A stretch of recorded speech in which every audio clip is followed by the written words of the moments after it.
Into the Wild by Jon Krakauer. Jon Krakauer is a renowned journalist and mountaineer whose investigative prowess illuminates stories of human extremity. His masterwork, Into the Wild, chronicles the haunting, true story of Chris McCandless, a young idealist who renounced his privileged life to embark on a solitary odyssey into the Alaskan wilderness. Krakauer meticulously reconstructs McCandless's enigmatic journey, from his abandonment of possessions to his tragic demise in the remote Stampede Trail. This book is not merely a biography, but a profound meditation on the allure of raw nature, the rejection of materialism, and the complex, often dangerous pursuit of absolute freedom. It challenges you to examine the boundaries of adventure, the weight of family legacy, and the timeless, primal call of the wild that resonates in the human spirit. During his high school years in Annandale, Virginia, Chris McCandless was remembered by teachers and coaches as an exceptionally bright and driven student. He excelled academically and was a dedicated member of the cross-country team, known for pushing himself to the point of collapse during practices and races. His high school principal described him as possessing a level of integrity that was almost unusual. Even at this young age, he demonstrated a fierce independence and a growing disdain for what he perceived as societal rules and materialism. He began undertaking solo camping and canoeing trips, sometimes for days at a time, using a second-hand canoe he purchased with his own earnings. These early excursions foreshadowed his later nomadic lifestyle. His yearbook quote, from James Joyce, declared his intent to forge in the smithy of my soul the uncreated conscience of my race, signaling the profound personal journey he already envisioned for himself. Walt McCandless built a successful career as an antenna specialist for NASA, providing a comfortable, upper-middle-class life for his family in Chesapeake Beach, Maryland. He and his wife raised Chris and his sister, Corrine, in an environment that emphasized achievement and success. However, Walt concealed a significant part of his past, a previous marriage that had produced other children. Chris discovered this secret during his time at Emory University, a revelation that profoundly shocked and disillusioned him. He perceived his father as a hypocrite, a man who preached integrity while living a double life. This discovery created an irreparable rift between Chris and his parents. The betrayal and subsequent family tensions became a powerful motivator for Chris's eventual rejection of his family's values, his material possessions, and his entire former identity, setting him directly on the path toward his solitary journey into the wild. Following his graduation from Emory University in 1990, Chris McCandless executed a radical break from his former life. He donated the entire balance of his personal savings account, approximately $24,000, to the charity Oxfam. He then abandoned his Datsun automobile in the desert, cut up his driver's license and other identification documents, and ceased all communication with his family. Adopting the new name Alexander Supertramp, he began his cross-country wanderings. His journey initially took him west, where he worked sporadic manual labor jobs to fund his travels. It was during this period that he first met Jan Burrs, a nomadic woman with whom he formed a lasting bond. Jan Burrs and her boyfriend, Bob, were traveling flea market vendors who formed a significant bond with Chris McCandless in the Anza Borrego Desert.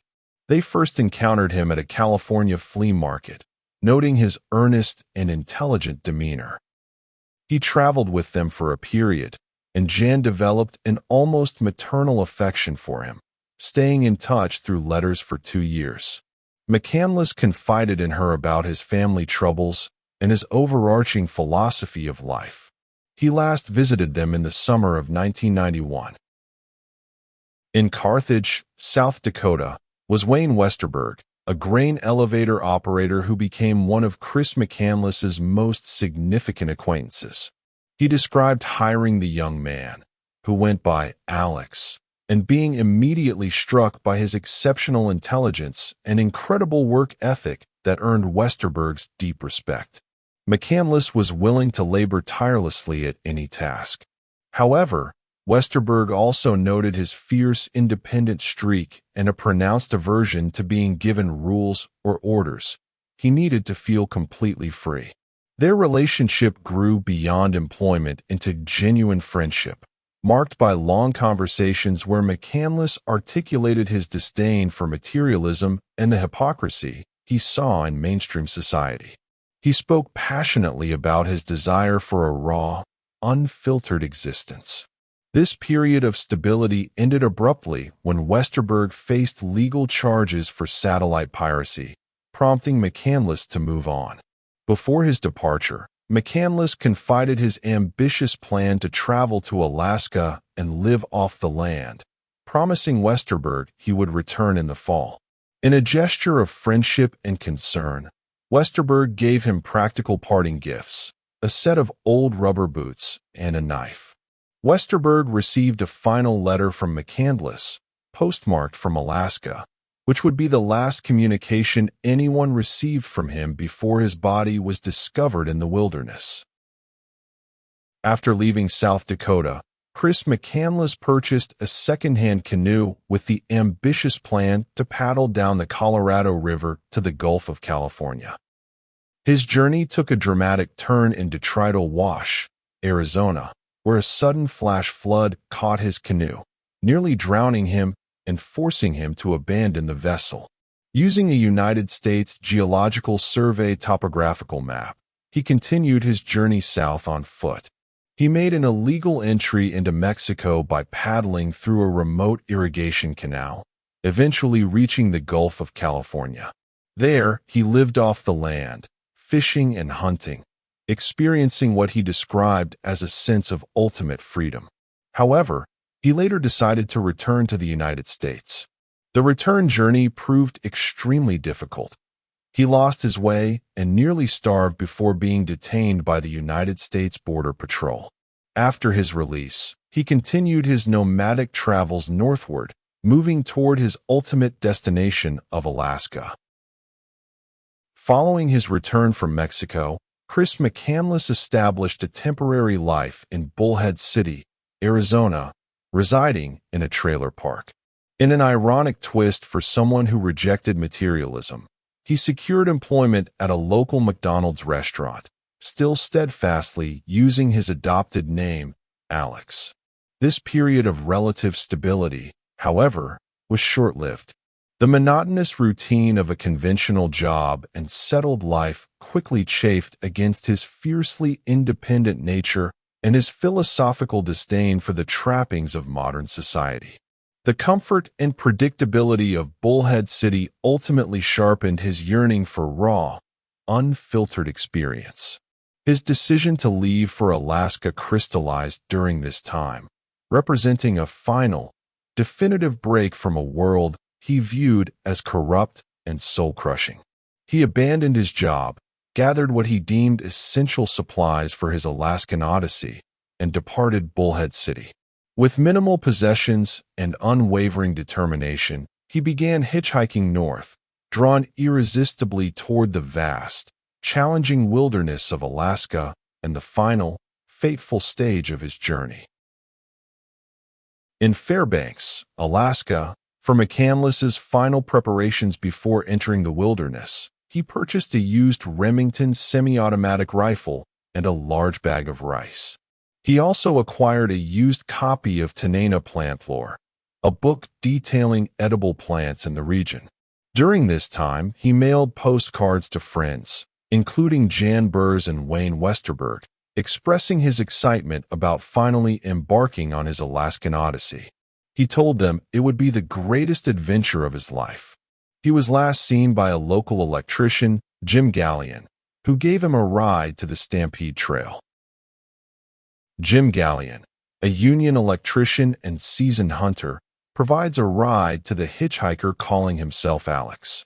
During their drive, Gallion grows increasingly alarmed by the young man's inadequate gear, particularly his lack of an axe, his insufficient sleeping bag, and his refusal to carry a proper topographical map. Alex admits he has never hunted big game before, yet remains resolute in his plan to live off the land in the Stampede Trail area.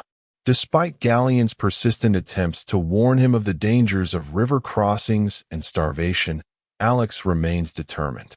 After dropping him off, Galleon's unease compels him to later contact the police, the first official record of concern for the traveler heading into the wilderness. Chris McCandless began his Alaskan odyssey by hiking the Stampede Trail until he discovered an abandoned bus, which became his shelter and home. The Journal of Chris McCandless provides a detailed, day-by-day record of his experiences at the abandoned bus on the Stampede Trail from his arrival on April 28, 1992, until his final entry on August 12. His early entries from late April and May reflect a sense of accomplishment and successful adaptation to the wilderness. He meticulously documented his foraging activities, collecting wild potatoes, the roots of the marsh edible plant, and various types of berries. His hunting successes with small game like squirrels, spruce grouse, and snipes were recorded with evident satisfaction, showcasing his initial ability to secure food. He spent considerable time reading books by authors such as Tolstoy and Thoreau, often underlining passages that resonated with his personal philosophy and ideals of simplicity and self-reliance. A pivotal event, recorded on May 24th, was the killing of a moose. He initially celebrated this as a major achievement that would secure his food supply for an extended period. However, the task of butchering and preserving the massive quantity of meat proved overwhelming. Despite his attempts using methods he had read about, the meat spoiled, becoming infested with flies and maggots. He later described this loss in his journal as one of the greatest tragedies of his life, a devastating blow to both his physical resources and his morale. By late May, the landscape underwent a dramatic transformation with the spring thaw. The previously manageable Taclanica River swelled into a wide, violent, and icy torrent, effectively cutting off his escape route and trapping him in the remote area. His journal entries from June and early July show a clear and concerning decline. He began noting increasing physical weakness, a lack of energy, and significant difficulty in finding and procuring enough food to sustain himself. Recognizing his deteriorating condition, he made a final, desperate attempt to leave on July 30th. He packed his backpack with his few remaining possessions, including his rifle and several books, and hiked to the Taclanica River. Upon arrival, he found the river completely impassable, wider, deeper, and with a far stronger current than when he had first crossed in April. Faced with this insurmountable natural barrier, he was forced to turn back and return to the bus on August 2nd. His physical state worsened rapidly after this failed attempt. His final journal entry, dated August 12th, consists of the brief, poignant phrase, "beautiful blueberries." On a page torn from a book, he also penned a farewell message. "I have had a happy life, and thank the Lord. Goodbye, and may God bless all." It is estimated he died of starvation around August 18th. On September 6, 1992, moose hunters Gordon Sammel and Ferdy Swanson discover an abandoned bus deep in the Alaskan wilderness. A desperate note is posted on the door. SOS. I need your help. I am injured, near death, and too weak to hike out of here. I am all alone. This is no joke. Inside, they find the emaciated corpse of a young man. Alaska State Troopers and the coroner were flown to the remote location via helicopter to process the scene. Inside the bus, they found McCandless's severely emaciated body inside a blue sleeping bag. The initial task for authorities was identifying the body, which was accomplished by tracing a signature he had left in one of his books. There was no evidence of foul play, serious injury, or struggle. The coroner's report confirmed death by acute starvation. His weight was estimated to be only 67 pounds at the time of death. His detailed journal provided a chronological account of his experiences. A camera with an exposed roll of film revealed poignant self-portraits and images of his daily life in the wilderness. Based on the condition of the body and his final journal entries, it was estimated he had died around August 18th, approximately 2 weeks before the discovery. Among Chris McCandless's possessions were well-thumbed paperbacks bearing the name of David Brower, the storied executive director of the Sierra Club. Brower's fervent defense of wild country clearly resonated with the young man. McCandless also carried works by Wallace Stegner, whose writing grappled with the meaning of the American West. Passages in these books were heavily underlined, their margins filled with McCandless's scrawled annotations. The ideas championed by these authors, a reverence for raw wilderness and a deep skepticism of modern society, provided McCandless with a philosophical compass. They gave voice to the inchoate yearnings that ultimately propelled him into the Alaskan bush.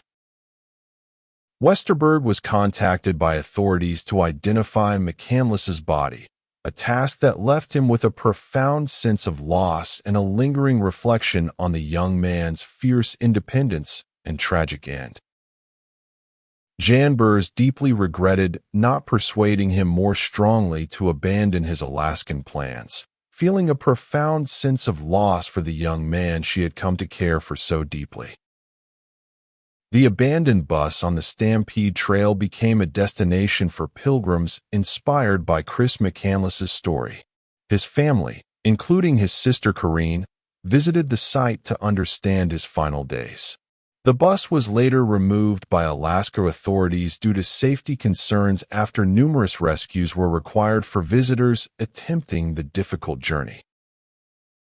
Public reaction to his story was divided, with some viewing him as a heroic idealist and others as unprepared and reckless. Thank you for listening to this audiobook. Your interaction matters, so don't forget to like, share, and subscribe.